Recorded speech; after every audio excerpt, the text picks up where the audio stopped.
Chicken tacos should only be trusted to chicken professionals. That's where we come in. Introducing Zaxby's new chicken finger tacos.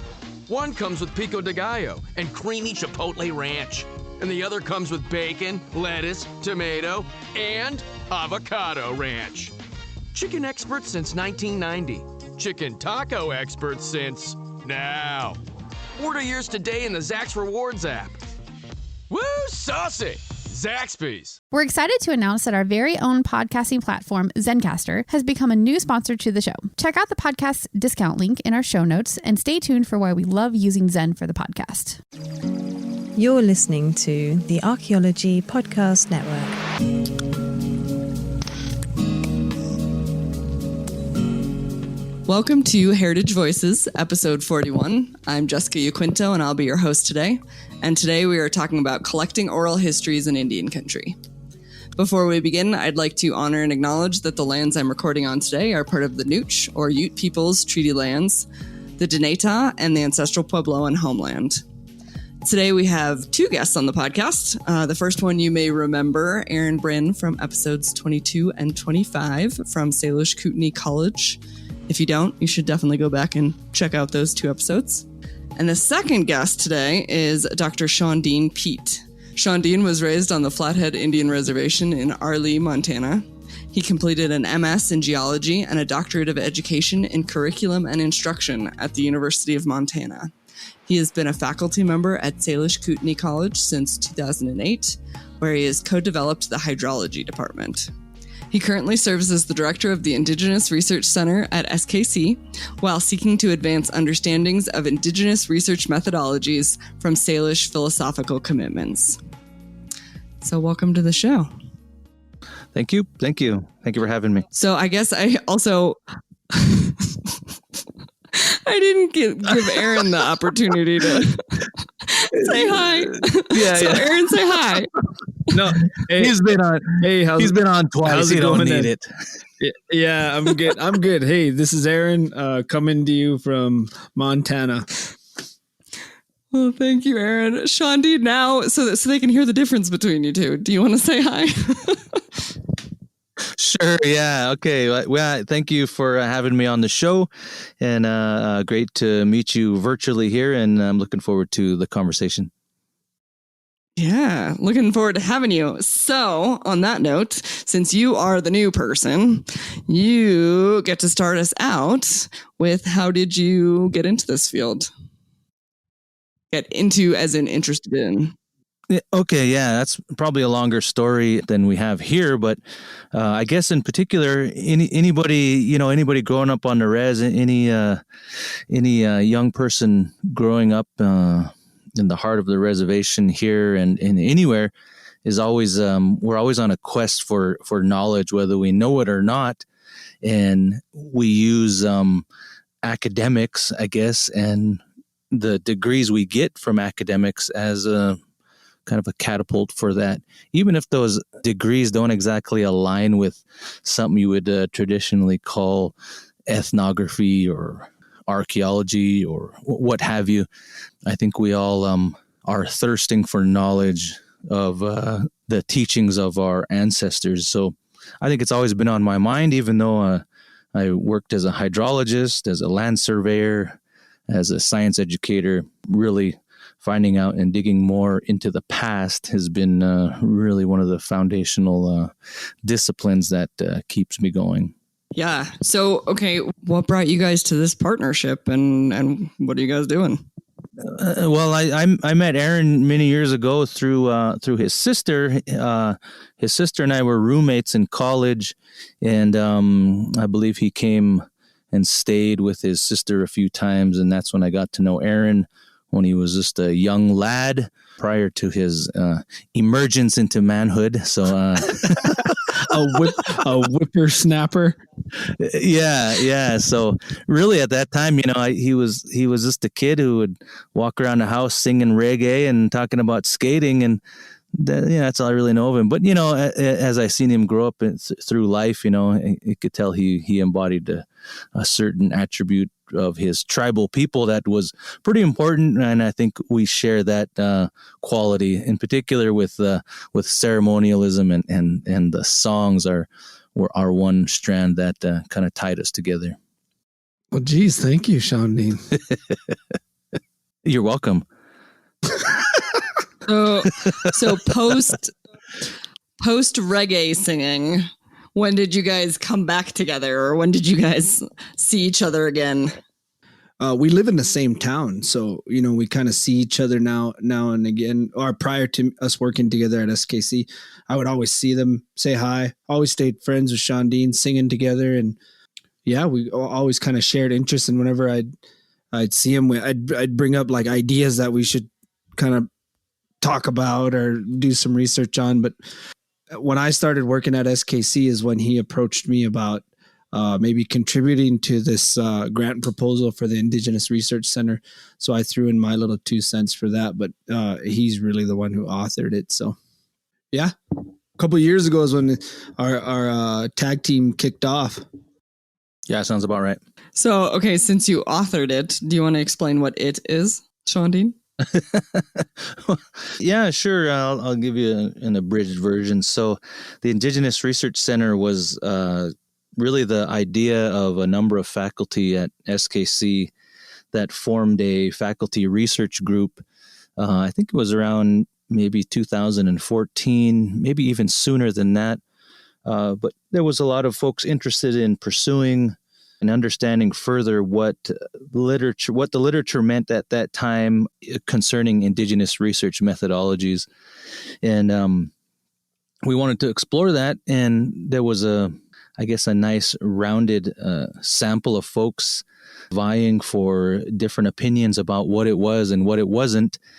When you're raised on the res here, you have a deep understanding, and it's really a very subconscious understanding of your own worldview. And whenever you see academic literature citing your own worldview, you have to kind of question whether it's accurate or not. So kind of my opinion about Indigenous research, and in particular methodological approaches to research from an Indigenous worldview, seemed like the literature was scant, or it wasn't fulfilling what I thought was accurate characterization of that. So this research group started to explore those ideas, and then a couple of the researchers in that group submitted a proposal to do a self-study to develop a good understanding of how well Salish Kootenai College could support a center that had the mission of examining closer what this Indigenous research methodological approach could be for our local communities here. After that self-study was completed, a few years later, those two researchers had left Salish Kootenai College, and pretty much I was the one of few from that original research group that was still around. And then a funding opportunity came through from the National Science Foundation to write a proposal to develop a research center. So things kind of aligned. I solicited some input from the folks who were in that research group, and also some of the newer faculty that came on, such as Aaron, and just forged ahead and put together a plan on how to examine this approach that we think works for our communities, and also works within an academic environment, I suppose. So that's just kind of the basics of how that started, and how I was pretty lucky to rope Aaron in on this very important project. So, I guess first, Aaron, do you have anything that you want to add to that? No, that's a pretty concise summary of our goal, I guess. Maybe if I do, I don't know. The idea that Shandin said that some of the literature out there about Indigenous methodologies just never seemed to satisfy myself either. So when we would sit and visit about this topic, it seemed like we were on the same page in terms of at least knowing that it could get better. And I think it's not a criticism of any individual, but more of just wanting more out of the discipline of Indigenous research, So And so I was all on board for jumping in on the research center and doing what I can, because it sounded like a lot of fun. The proposal from the National Science Foundation is a 5-year grant, and we applied and received $3.5 million to see this center through for the next 5 years. Yeah, That's amazing. Yeah. Big deal. Yeah, that is legit. Okay, so wait, before we go too far with this, I'm just curious. I mean, naturally, you hit my little ethnographer antennas. I don't know what you'd call it, with this self-study thing. So Yeah. I'm curious, what were some of the big conclusions in that? I mean, I know you mentioned that it was 2 other individuals that actually wrote it. And how has that like matched up with what you guys ended up going with? I don't know, just kind of curious about what came out of that, I guess.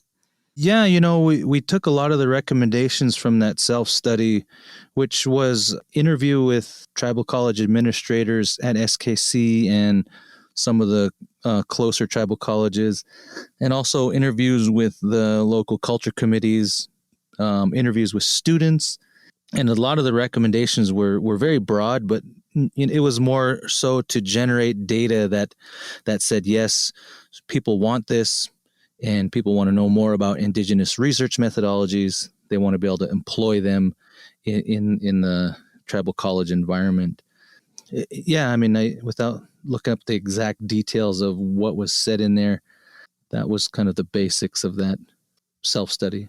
So, I mean, I guess the natural question off of that was, you're mentioning using Indigenous research methodologies in a tribal college setting. So what does that look like? What is that you guys are now doing?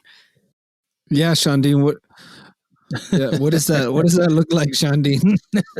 I think that's a valid question, and it's something that we're heavily researching because we get stuck in this mind frame of what we want to do and what we think is ideal, but we quickly understand that we're fenced off in a certain way by the industry of academics. Even in a tribal college setting, we have some restrictions that don't allow us to actually employ what we really feel is a true pathway to generating or producing new knowledge in a true Indigenous way. But even so, I don't know if we exactly have a good framework for how that would look yet, because like I was talking in a previous interview, is we have this behavior where we look into the past to find exemplars of behaviors or values or anything that would guide us on how to behave today. But the reality of it is that the past is a far different environment, far different situation than it is today. So I often have to reel myself back in and say, okay, those are the ideals, but the reality is we can't really operate the same way today. So one of the things I often try to reflect back on is how are we trying to frame this methodological approach? Are we examining it in the right time frame? And are we kind of shielding ourselves from what the actual reality is of today? So yeah, there's no great answer on how that's going to look yet, but I think the tribal college setting is a great battleground to do that, and we have our own battles that we have to fight with our own administration and their own structure, but it's something I think we can achieve. Yeah, and I think it's important to say, like, we sit in a pretty privileged position in the fact that we're Indian people working with Indian people in Indian country. Like, so we're not from the outside looking in. We're getting to do the work of trying to figure out what Indigenous research methodologies look like with the greatest resource available, which is Indian people. So in that sense, I don't know if to that extent it's ever been done. I'm not sure, but hopefully we get something that people can use out of it. That's the plan, is to take these methodologies out of the philosophical realm and into the practical realm and usable realm. and turn it from more of, like I said, a philosophy into something people can use. Yeah. Okay. And with that, we are already at our first break point. Can you believe that? So we will be back here in a second. Chris Webster here for the Archaeology Podcast Network. We strive for high-quality interviews and content so you can find information on any topic in archaeology from around the world. One way we do that is by recording interviews with our hosts and guests located in many parts of the world all at once. We do that through the use of Zencastr. That's Zencastr. Zencastr allows us to record high-quality audio with no stress on the guest. Just send them a link to click on, and that's it. Zencastr does the rest. They even do automatic transcriptions. Check out the link in the show notes for 30% off your first 3 months, or go to zencastr.com and use the code HEVO, HEVO.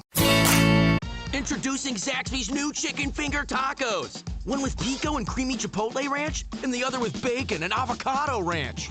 Chicken expert since 1990. Taco expert since now. Woo, saucy! Zaxby's.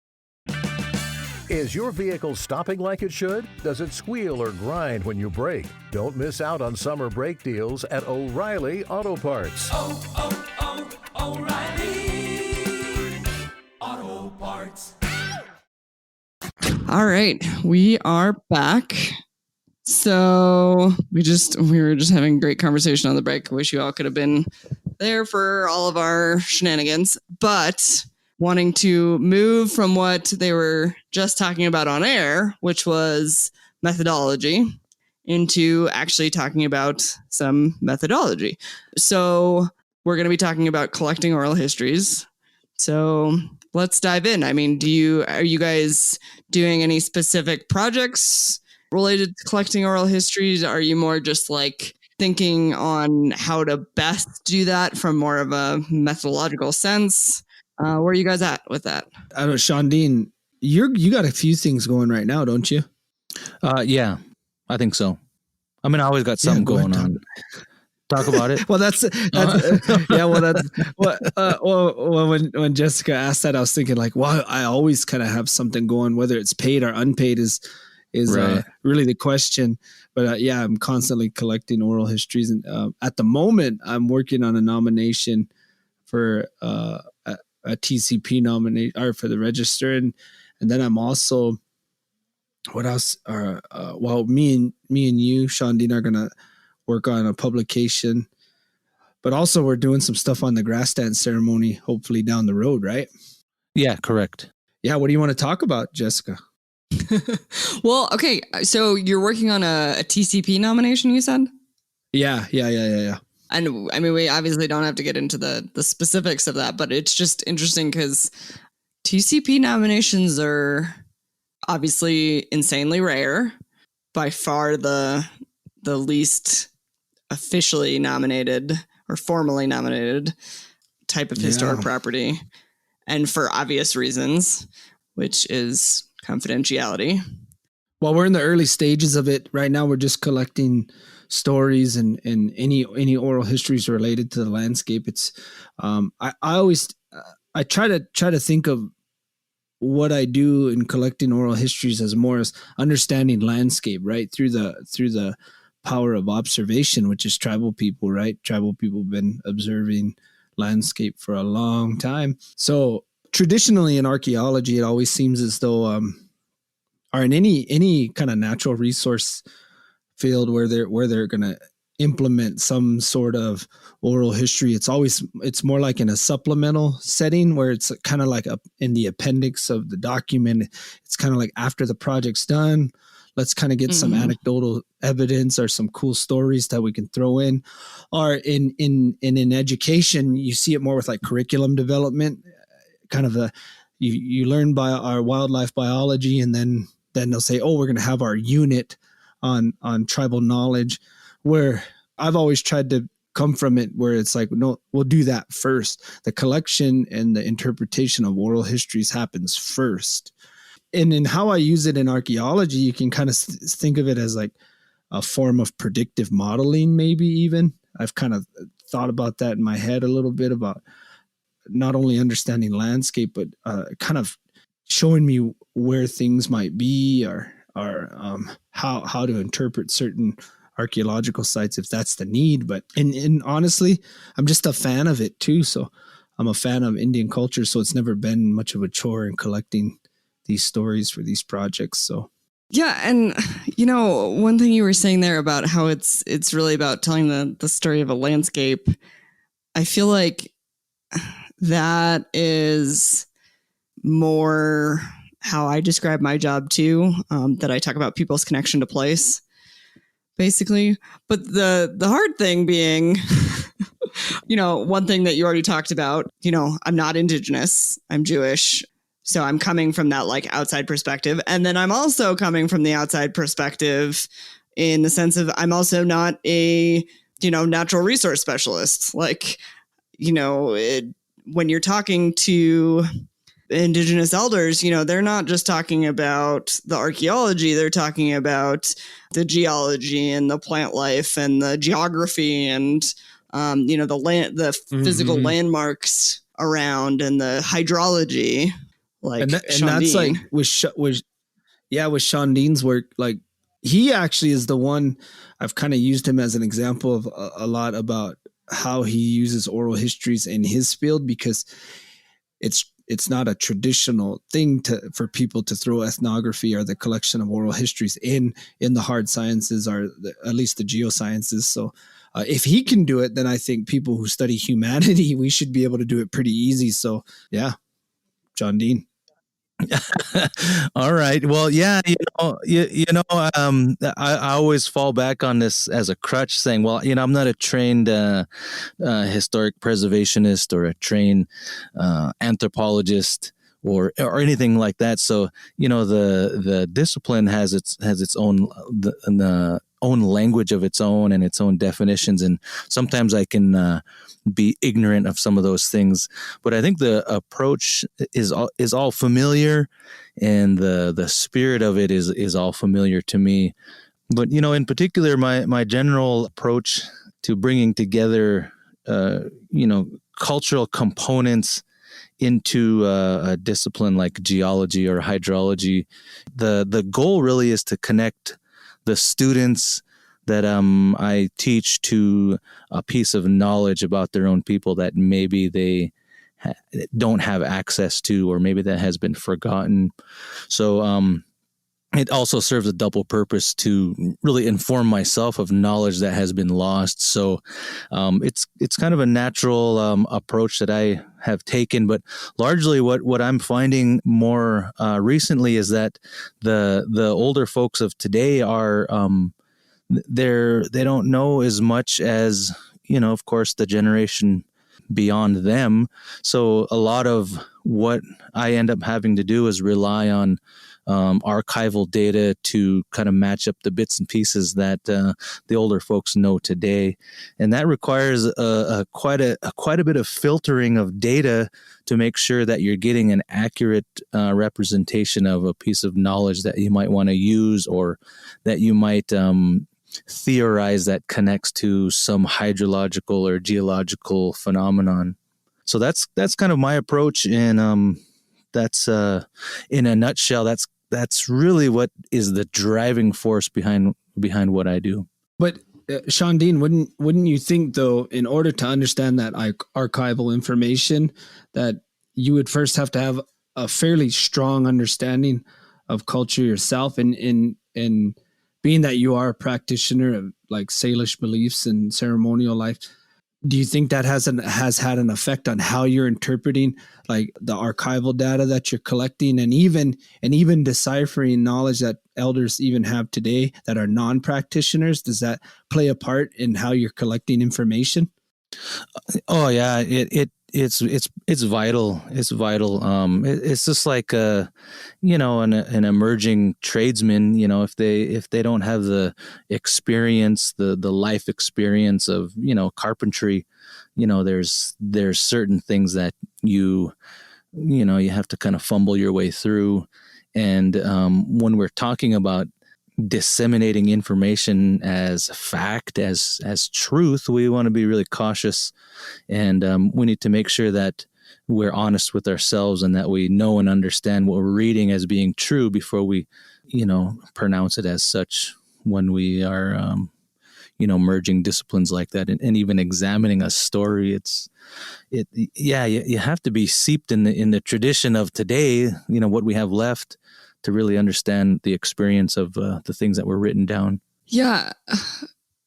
So this is kind of making me think about some recent experiences in terms of how, on the one hand, I mean, obviously, like growing up in an Indigenous setting, like there's certain connections that you can make with other Indigenous communities that I am not going to understand on the same level. And then also having, conversations about bringing in ethnographers from other tribal communities and basically getting the response that in certain situations, basically it would be better to be white than to be from the wrong tribe. So, you know what I'm saying though? I think you're talking about white privilege. Both. I mean, I think, white privilege plays into everything, but so, okay. On the one hand, yes, there's like a white privilege element. And then there's also like, there's certain tribes that are like rivals basically. Like in the case that I'm thinking of, they call themselves like traditional enemies. And give me an example. Well, I wasn't going to single anybody out. In the Southwest, there's kind of like a lot of the surrounding tribes don't necessarily love to work with Diné or Navajo people, was what I was not going to say. Oh, man. Look at that. Jessica's starting problems. I'm sorry, Shandin. No. I would say again though, because we run into that problem here in Montana, right? Like we'll hear stuff. People will say, "Well, how is it?" Say I'm a Crow Indian, right? So if I was going to work with the Blackfeet tribe, and they would say, "Aaron, go up there," and they'll say, "Well, maybe it's better if we send a non-Indian person." That may be true. That I'm not going to say that doesn't happen. That there's not certain privileges, but it also has to do with tribal people understanding their own oral histories and really understanding that there is really no animosity between the Blackfeet and the Crows, or the Lakota and the Crows, and that it really came from a system of collecting war deeds, and whatever problems that have happened during the reservation era should stay and be isolated within that reservation era and not be flooded into our own histories, because it's really just a misunderstanding. I get what you're saying, because I've run into it, and I know that there are certain times, but again, that same argument could be made between male and female too. So I've had situations where like, absolutely. In fact, I would actually say that probably happen. It's more common than Indian versus non-Indian, that male and female play a bigger role in how people respond to you in collecting stories. So yeah, 100%. And I would say too, like not even just race and gender, but also age, in the sense of, I think part of, like, I've seen people respond better to me, I think, because I am a young woman. And so that comes across as like not threatening in the same way that like an older white male might come across as more threatening, or, you know what I mean? Like intimidating or something. I think it seems like that's kind of impacted my experience. I don't know. What do you think, Shandin, about all of this? Yeah, I think I agree. You see a lot of that misogyny from really the reservation era still alive and well. So, but it works oddly in another direction as well, where you might have like you said, a young female researcher who's going to get more information out of an older male gentleman just because of the dynamics of male female interactions, to put it that way. But when I think more about intent. I think everybody has a sense of what a person's intention is, whether they're male, female, from a neighboring tribe, or from even from their own tribe. I think people with knowledge that is useful and true, and they themselves are practitioners of that knowledge, or have a sense of responsibility over some information. I think the judgment of intent from a person is probably one of the biggest factors. And the person collecting the data, I think their patience is also another factor. I know a couple of instances where I've been trying to gather data from a particular individual, and I know and understand the approach, and it's almost like a 5-year long approach you have to take to get to that particular part of the story or that particular piece of data that you need, because they're watching your actions, not specifically, but they're judging you and the life that you're trying to lead, and know that when they give you that information, you're going to use it responsibly, and you're going to take care of that knowledge, or you're going to perpetuate it in the way that it is intended. So I think intent really is the biggest factor, no matter what you look like or how old you are. Yeah. I would even say that you got to know your audience to some degree. Like, I know that I have run into not problems. I wouldn't say that. We're asking a lot of these people who hold knowledge, right? And so, what I think the job of somebody collecting oral histories has to be not just thorough, but they got to know what they're talking about. The example that I always give is if I go up to a Crow elder, or a Salish one for that matter, and I say, tell me, what does it mean to be Salish? That's a labor-intensive question, right? And you're going to get virtually the same response from both people. But if I go in and I understand the culture enough to ask specifically, like a micro question, focus on the micro and not the macro, the response is actually greater. And in my experience, the more I do my research and get to understand the topic that I'm trying to research, those questions yield more. So I think young ethnographers are young collectors of stories. That's where I see the biggest pitfalls are. Is they want to start with a huge general question and narrow it down, where I would actually say, no, don't do that. For one, that's a lot. That's a 3-hour conversation, and some of these people are older. They're not in the best health, and maybe by knowing the topic you're trying to research, you can actually speed up the process, and it becomes more enjoyable for them, because you're talking about things that are specific, and they're topics that are more narrow, and they're fun for them to talk about. And because everybody's asking those same 10 questions about, tell me what your grandma told you kind of questions. And it's labor intensive for some of these people. And I've run into it on several different reservations and Indian communities. So, yeah. We're already at a second break. I feel like the conversation's like really, really getting going, but we will be right back and jump right back in. Introducing Zaxby's new chicken finger tacos. One with pico and creamy chipotle ranch, and the other with bacon and avocado ranch. Chicken expert since 1990. Taco expert since now. Woo, saucy! Zaxby's. We are back with our final segment, talking about oral histories. So, okay, we were just talking about knowing your audience.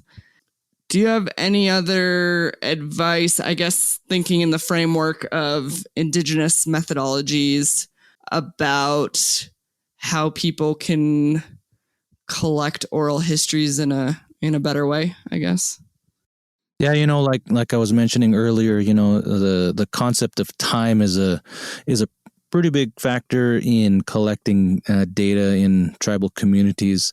There's a tendency to, work in a small time space that's generally driven by funding sources. The approach of a lot of Native folks can vary on a time scale. Sometimes we are not living in the same dimension of time, figuratively, not in reality, but we don't have time machines. But just the idea of patience and the idea of having patience and knowing that you might not get the data you want right off the bat.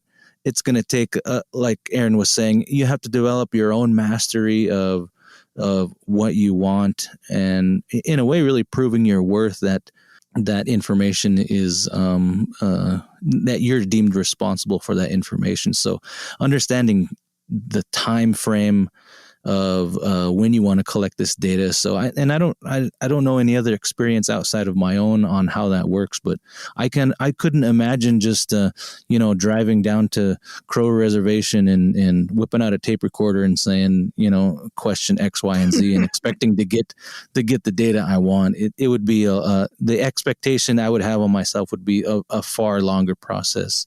So it's really about developing a rapport or a relationship with the person that you're intending to get some information from, so that they really get a sense of what you want to do with that data, and they get a good understanding of you and what your intent is. So the time frame has to be adjusted in your own schedule of events on collecting that data. Yeah, like I would say, like, if you're going to work, especially if you're going to work in Crow, even here to some degree, are on the Flathead Res, are like Blackfeet Res, is be willing to work late.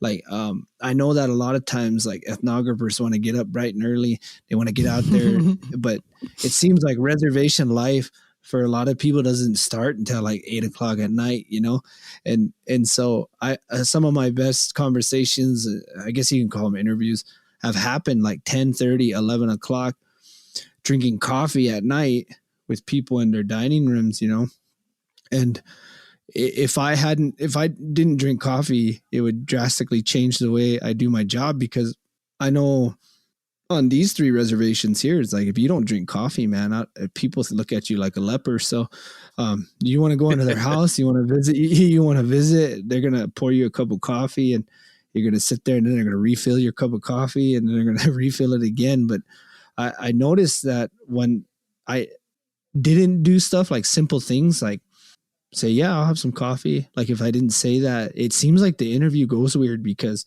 they're already kind of like, oh, this guy doesn't want to sit down and visit. Because in Indian country, sitting down and visiting means you want to sit down and drink coffee, or you're not going to mind cigarette smoke, or you're not going to mind. It's kind of like I don't know what you would call it, kind of like a test, maybe. I don't know. It's definitely not a formalized test, but I know that it's almost a turnoff for a lot of people if someone comes and say, I want to talk to you about cultural stuff, and they say, well, sit down, I'll pour you some coffee. Like, oh no, I'm fine, I don't drink coffee. And it's like immediately tells that person, is like, oh, this guy don't want to visit. Yeah, I've run into that personally. I know that I have. They don't talk about that in school when you're taking like a field ethnography class, or you're reading old ethnographers. They don't talk about stuff like that. And I feel like collecting stories is like creating rhythm with the person. If you can get them talking in a rhythm, in a cadence, man, the information comes. But if you destroy that, or if you compromise that cadence, man, it just seems like it's hard to get it back, It's like a mannerism that's been, it's a holdover from a time that's been, gone for a number of years. But, a lot of those mannerisms still exist.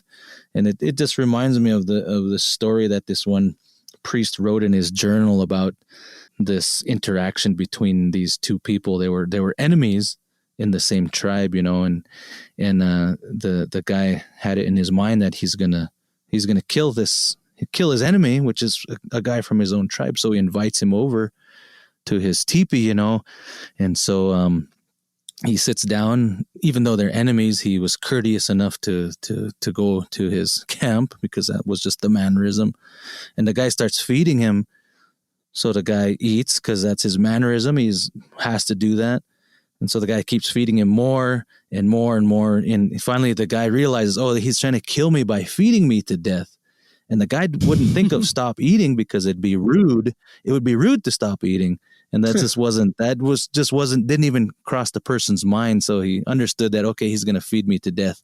So he kept taking off pieces of his clothing to give to the guy to make him stop feeding him until finally the guy was satisfied and whatever beef they had was gone at that time. So it reminds me of that. And you see a lot of these older people, they'll kind of scoff at you if you refuse a piece of food, or, like Aaron said, if you hacking around because they're smoking, or even, smallest thing is, just refusing a cup of water. So it's really important that you develop that sense of a mannerism. It's kind of like you don't want to look like a rookie. Mm-hmm. Yeah. Well, and I'm not doing a very good job of this on this podcast. I keep accidentally cutting you guys off. But the other part of it, like you're saying, you're talking about timing, is timing within the interview, in the sense of, at least down here, if an elder is talking, you're expected to sit there and listen. Long pauses become your best friend, I guess is what I'm saying. Like, you have to learn how to become comfortable sitting in silence. But again, I think I think that can come down to what types of questions you're asking too. I think if you ask a question that's so culturally specific, it usually yields a direct response, a very quick response too. And I actually have found in the work I've done is like people kind of light up. They kind of get excited when you ask a certain type of question, and especially when it comes to like ceremonial life, which is usually what they're trying to get to anyway when they're talking about landscapes or like understanding of the natural phenomenons out there. It's usually interpreted through ceremonial life, especially with practitioners. They'll round it back to say, well, when we're in this particular ceremony, we do this, and it's because of, and it has something to do with natural phenomenon. So the more specific you get, it seems like the response you get is a lot different, at least in my experience. Right. I know Shandin probably runs into that a lot.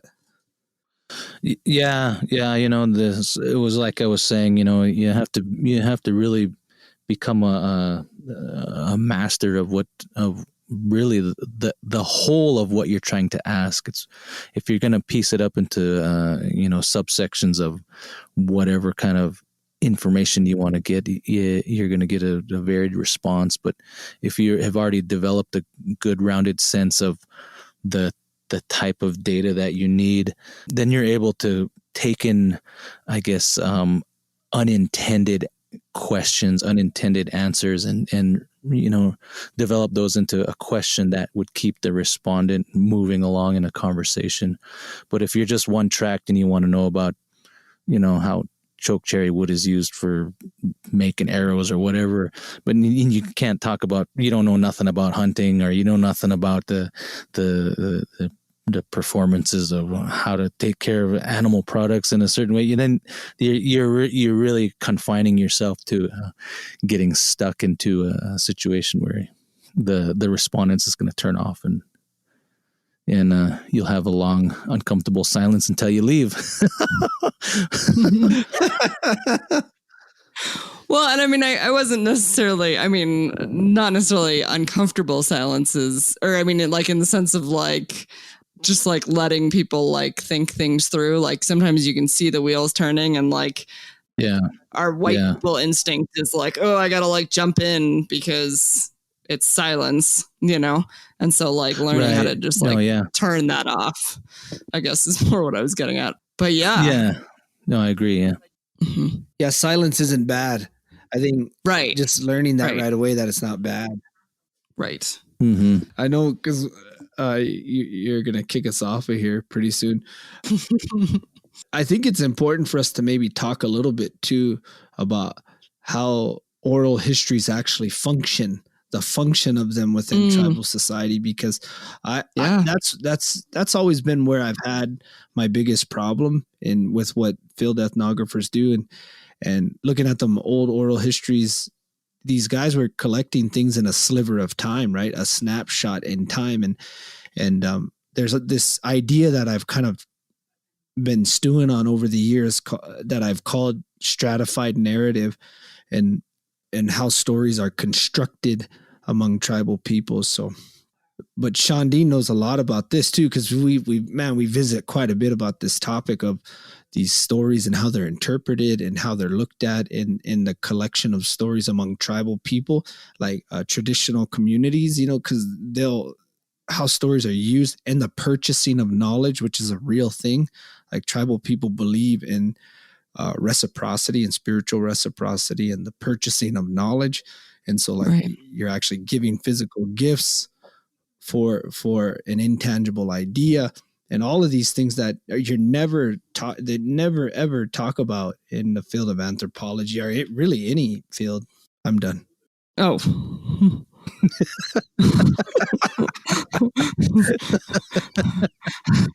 We were practicing that uncomfortable silence, getting used to it. Yes. I was like, did he cut out? You know what Aaron is saying is, he took off. No, I think, that's true. Trying to situate the understanding of knowledge in today's world is so different. And even, the elders of today in their 60s, 70s, and 80s, they're hold remnants of that time that's gone past. And, we have such vast access to knowledge these days that we maybe have lost or are losing the significance of it. And, that might be guiding us to valuing it far differently. But I think that is not so true when, especially when the information or the knowledge is still in practice today. Then in that way, I think we can still appreciate and understand the value of something, like Aaron was saying, more like a trade item, but really, like I was saying before, it depends on the intent and the receiver and the listen and the giver's ability to reconcile any differences that may be perceived in that kind of interaction. But trade items help to facilitate that transmission of knowledge between people. Yeah. So on that note, I mean, obviously, first of all, just you need to pay people for their time. Like if you're asking people for their experience, you know what I mean? Like all these people are always like, wait, we have to pay elders for their, and it's like, no, yes. Like if you're asking for someone's PhD level, doctorate of education level, experience in culture, like you need to respect that authority and pay people. But like you're saying too, like there is something, payment also kind of has a different feeling. So like, depending on who you're working with, coming with some, food or some tobacco or sage or, sweetgrass, whatever, like that combination of the two can really, I guess, make a big difference. Like you're saying, here's an actual tangible thing too. Right. Yeah. And then that requires a person doing a little homework too. I think I've seen people given things in the same instance, giving that thing away in the same instance, or, immediately after that, because it's something that, they already have plenty of, oh, okay, another Pendleton. Well, I would maybe like a $200 check instead. Yeah. Yeah.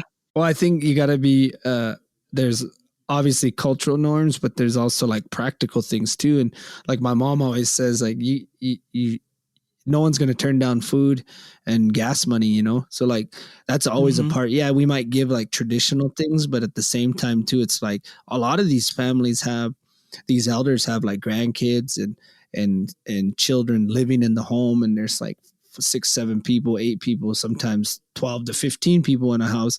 So it's like a $20 bill or a $50 bill, or if you can give more, man, it contributes something practical to that household. So, and you're right, Jessica, it's weird that these professionals and academics still ask the question, like, are we expected to pay? And it's like, like, why is that even a thing? Like, why are you even asking? Yeah, right. Wait, they're not just going to volunteer? Yeah. It's like, They might have to get babysitters. They might have to, like, you know what I mean? Like, this is just, I mean, for a lot of the elders we work with, this is literally their only income, you know? So it's like, yeah, especially nowadays, it seems like it's doing, unfortunately, preservation is a hot topic in Indian countries. So collecting oral histories, you would think people, all of us are actors in that, and we should all be collecting stories and doing our part in the collective of the preservation of culture. But it's just, it's weird that it seems, I had some archaeologists say, well, what should we do, you know, to collect these stories? And I what I felt like saying was, why is it our job as Indian people to teach you something your mother should have taught you? Yeah. which is just to be a human and be willing to visit and be patient and value conversation and just chill, man. Like, really, it just be cool, you know? Yeah. The emotional labor.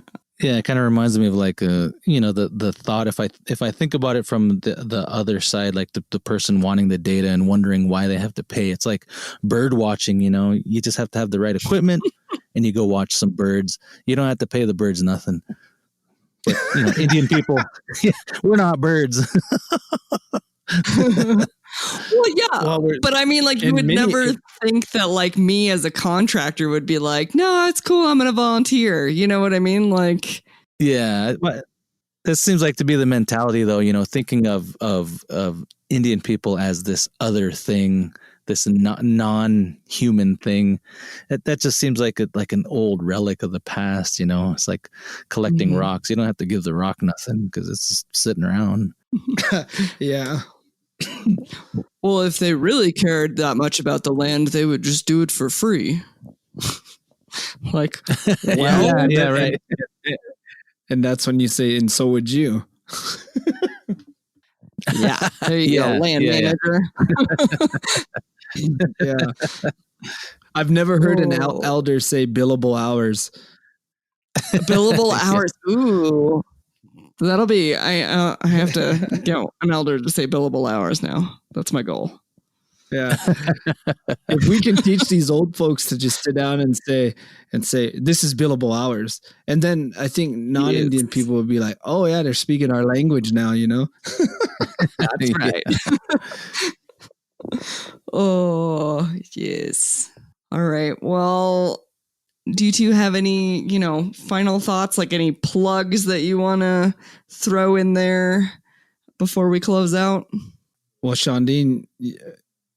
before Shandin does the IRC stuff, which we're both working on together, I don't want you guys just to think it's all about him. I'm just kidding. No. Of course, remember my Instagram page, Indigenous Archaeology. You guys go jump on that, follow it. I think there's a YouTube page too, but we haven't put nothing on it yet. Is for the Indigenous Archaeology, but hopefully soon. Well, I was going to say, you got some time. Yeah. You could get it on there before this episode launches. Yeah. Sure. Yeah, and then we got a website that's in development. It's live right now for the Indigenous Research Center. It's just irc.skc.edu. So we'll be putting up more content on that page as we move forward. And we also have YouTube, Twitter, and an Instagram. And I'm not sure what the IRC. I think it's at irc.skc is the Twitter. And then the Instagram is irc.skc. And the Facebook is SKC Indigenous Research Center. And I'm not sure what the YouTube is. I do not know that one. I don't know it offhand. I don't think you can customize that one anyway. But if you just go to YouTube and you search up SKC IRC, you'll get to our YouTube page. We have a total of one video. But it's a good one. Yeah, so that content will be developing in the future as well. Very cool. Yeah. Hey, and if you're in the Chicago area, you have to go to the Field Museum and look at the Apsáalooke Women and Warriors exhibit that's there right now that I help contribute in collecting oral histories for that. So go check it out. Yeah, I did see something about that one. We'll have to find that and put it in the show notes. All right. Well, thank you both. It was great to get to chat more, nerd out, I guess, on oral histories and get into some of that nitty gritty that I don't normally get to talk about on this show. And thank you for all your service at Salish Kootenai. Yes, thank you. Thank you. Thanks for listening to the Heritage Voices podcast. You can find show notes at www.archaeologypodcastnetwork.com/Heritage Voices. Please subscribe to the show on iTunes, Stitcher, or the Google Music Store. Also, if you like the show, please share with your friends or write us a review. If you have any questions, comments, or show suggestions, please reach out to me at jessica@livingheritageanthropology.org, or you can find me on Facebook through Living Heritage Anthropology or on Twitter @LivingHeritageA. As always, thank you to Lyle.Balenquah and Jason Nez for their collaboration on our incredible logo.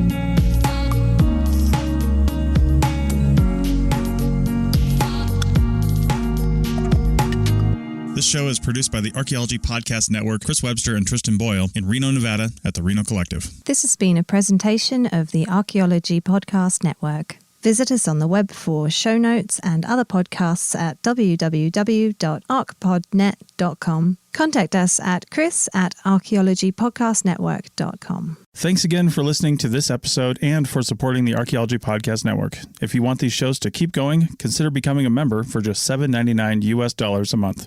That's cheaper than a venti quad eggnog latte. Go to archpodnet.com/members for more info.